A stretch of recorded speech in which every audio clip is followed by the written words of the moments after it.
Opposition protesters in Bangladesh are demanding the resignation of the government because of rising food prices and the lack of political freedom. Supporters of the main opposition party are marching in the capital, Dhaka.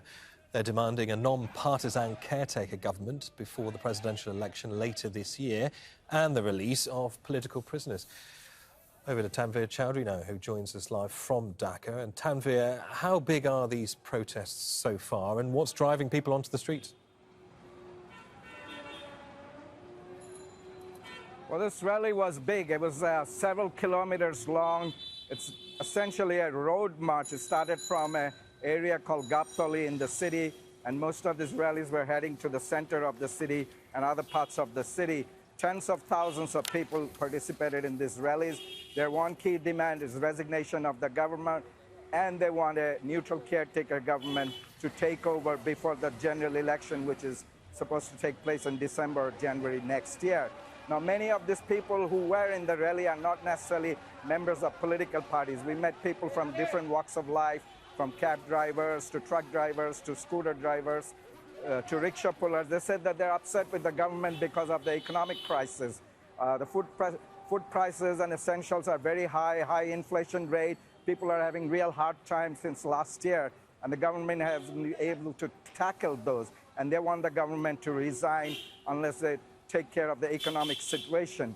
Now, even on last week, on Wednesday, there was a massive rally by the opposition where they declared this one-point demand from the center of the capital. Literally hundreds of thousands of people took place in these rallies, and this key demand remains the 1 point between the opposition party and its 36-party alliance. And Tanveer, as you say there, given that we've got elections taking place later this year, how might all of this affect that key vote?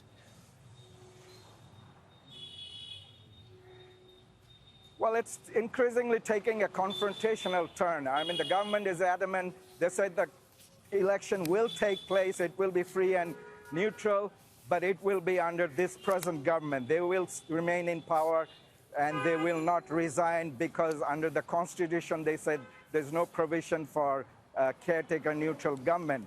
And also in the street, even today, there's been clashes between opposition supporters and the ruling party supporters. Yesterday, there was a major by-election when one of the independent major candidates was beaten up by the ruling party supporters. So this sort of confrontation, and increasingly when the opposition puts out a rally, the government supporters also puts out a rally. And it is increasingly getting towards a confrontational politics unless they sit down and come to some sort of dialogue. There's high-level visit from the United States State Department, the EU and the UN trying to sort of mediate and encourage a fair election.